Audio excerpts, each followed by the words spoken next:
আমার বাবা কি সুন্দর খিদা পেয়ে গেছে।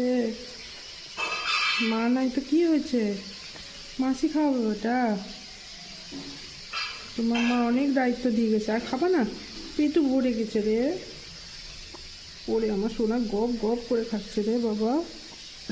ওরে আমার বাবুটা আটটু আটটু আটটু খাই আটটু খাই। ওরে আমার সোনা তো কত খিদা পাইছে। ওরে সোনা রে কি সুন্দর খাচ্ছে। আর খাবো না? ওরে বাবা তোমার তো দাঁতও হয়েছে বাবা অপ অপ। তোমার তো এখন ভাতও খাওয়া শিখতে হবে। ও আর খাবে না, আর খাবে না। আর ও তো পেটু ভরে গেছে, আমাদের পেটু ভরে গেছে। আচ্ছা চল আমরা আমরা আমার বাচ্চাটাকে খাবো। ওরে বাবা সবা। ওরে ওরে বাবা ওরে সোনা বাচ্চা আমার ঘর ধরে।